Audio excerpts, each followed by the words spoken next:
Hello, it is 9 p.m. in RT. It's time to English New Edition. For tonight headlines, we have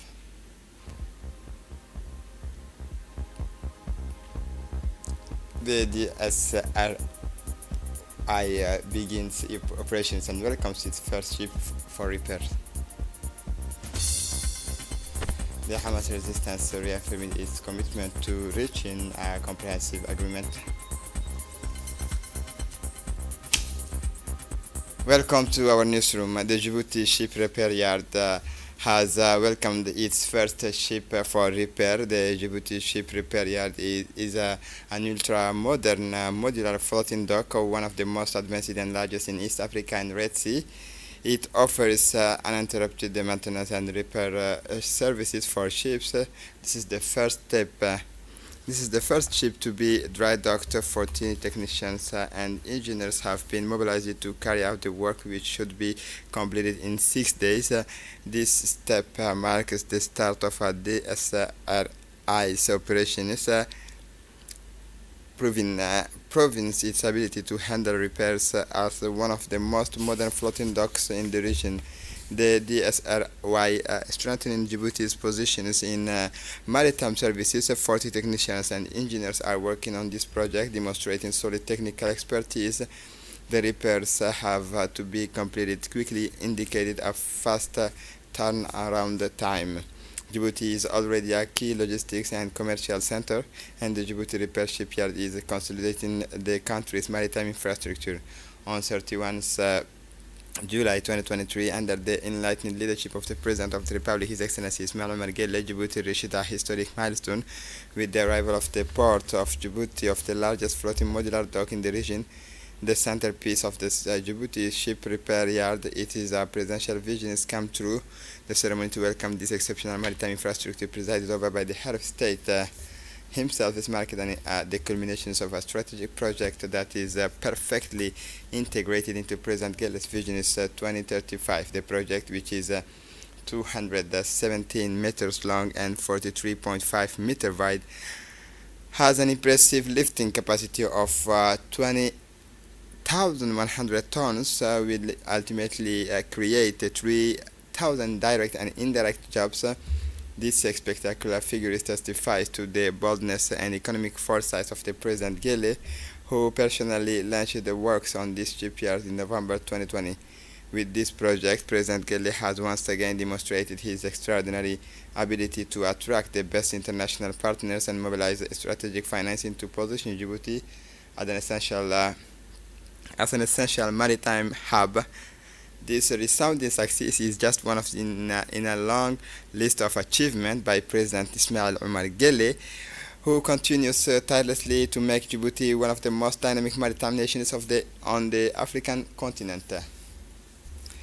Under the patronage of the Minister of Higher Education and Third Life Science Institute, in partnership with the IRD and CIRAD, this morning organized a workshop to launch the GPLAM project entitled The Early Season of Date Palms for the Restoration and Sustainable Development of an Oasis Agro-Ecosystems in Djibouti. The ceremony was held in the CIRAD conference room and was attended by representatives of the partner institutions, researcher and agricultural cooperative and rural development stakeholders.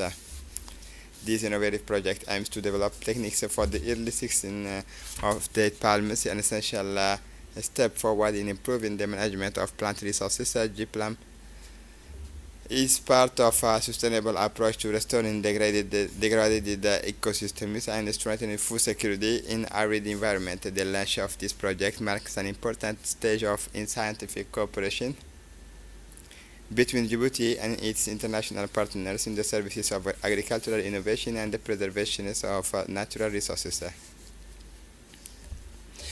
The Director General of SAD said that Jaluddin Muhammad said that GPLAM is part of a sustainable approach to restoring degraded ecosystems and strengthening food security in arid environments.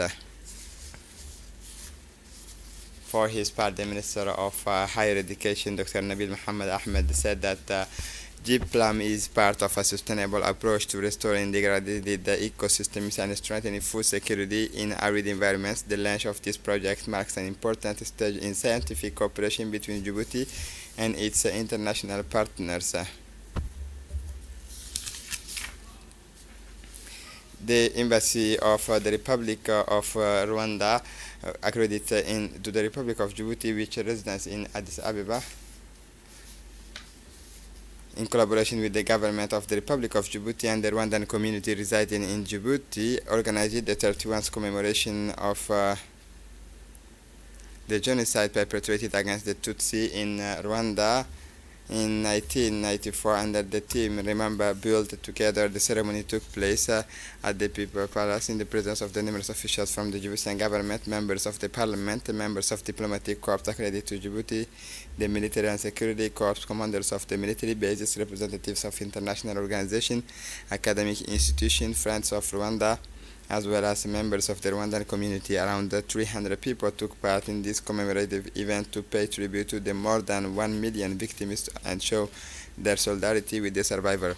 The ceremony included a minute's silence in memory of the victims, the lighting of the flame of remembrance, a symbol of hope and rebirth, the showing of a documentary film retracing the history of genocide against the Tutsi, video testimonies.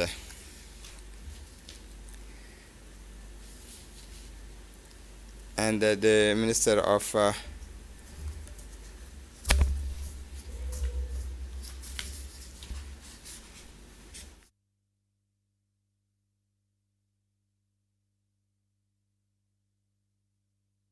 Cultures has the immense honors of announcing today the arrivals of our countries of a prestigious artistic delegation made up of 26 artists from the Egyptian Opera House, led by Dr. Rania Abdul Latif, Director of the Department of Cultural Relations at the Ministry of Youth and Culture, Latif, Director of the Department of International Cultural Relations at the Egyptian Ministry of Culture. This visit is part of a cultural partnership between the Republic of Djibouti and the Arab Republic of Egypt, two nations united by a long tradition of friendship and cooperation and artistic exchanges. The delegation was welcomed at Humbuli International Airport by Medina Salah, technical advisor to the Minister of Youth and Culture, surrounded by senior officials from the ministry.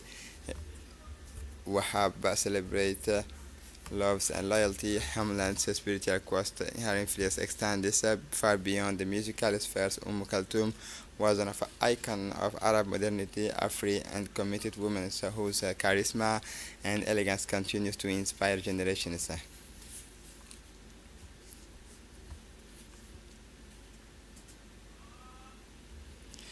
A key milestone has just been reached in the project of strengthening Djibouti's meteorological capacity with the first meeting of the Joint Coordination Committee between the National Meteorological Agency and JICA.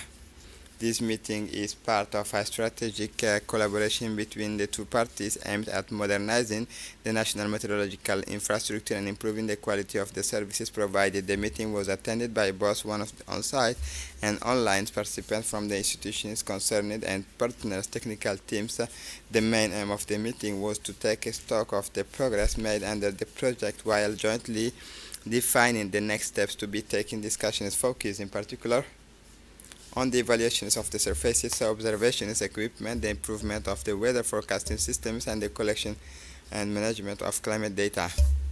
The aim of the Joint Committee is to provide a forum for ongoing consultation and coordination, which is essential if the project is to be implemented effectively.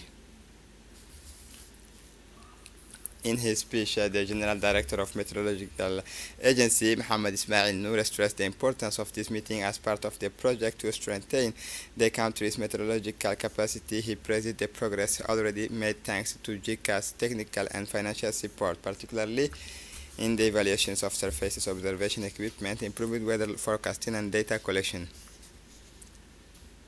The Tajorra Regional Council warmly welcomed a delegation from the International Organization for Migration for a significant ceremony marking the signing of a Memorandum of Understanding (MOU)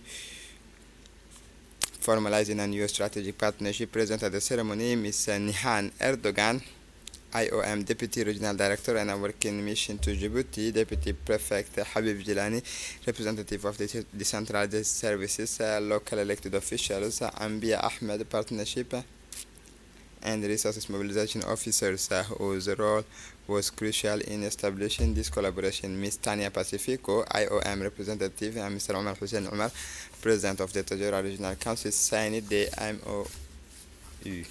This ceremony, it was recalled that Tajura is a strategic crossing point for migrants coming from Ethiopia to the Arabian Peninsula, as well as for those returning voluntarily from Yemen. This reality gives the region a central role in local migration dynamics.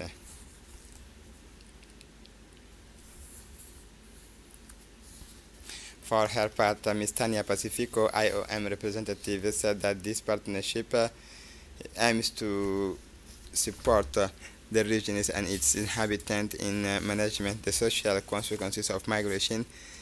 It is part of a shared desire to strengthen the capacity of local authorities in accordance with the regional development plan in order to promote sustainable development and cohesion among all communities in the region.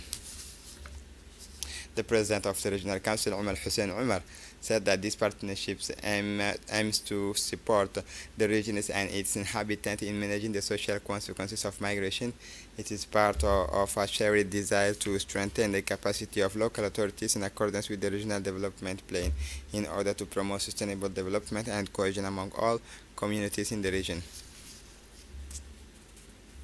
The Arta management, from where the Arta Hospital launched the polio vaccination campaign on April 12, 2025. The launch ceremony was attended by the prefect of the Artas region, Mr. Hassan Dabali Ahmed, the president of the regional council, and health services officials. It should be noted that the entire Artas Regional Hospital team was mobilized to successfully carry out this polio vaccination campaign.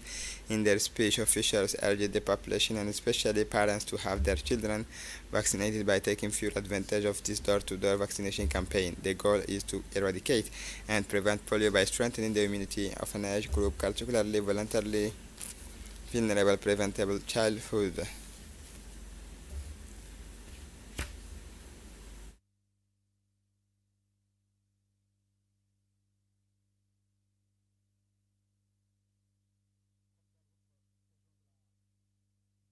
The voter registration is launched in Shangani district for municipal elections as part for an ongoing preparations for the country's first direct municipal elections. The registration of the Somali citizens residing in Banadir regions has officially begun in Shangani district, Mogadishu. This initiative is being overseen to the Independent National Electoral Commission in coordination with the relevant government authorities. For the international scene, the Palestinian Islamic Resistance Movement reaffirms its commitment to a comprehensive agreement. The leader of the Hamas movement in the Gaza Strip, Khalil al-Haya, reaffirmed the movement's readiness to immediately begin the negotiations for a comprehensive agreement. This would include the release of all Israeli prisoners in exchanges for an agreed number of Palestinian prisoners held in occupation jail. And this is it for the news. Thanks for watching us. Have a good evening.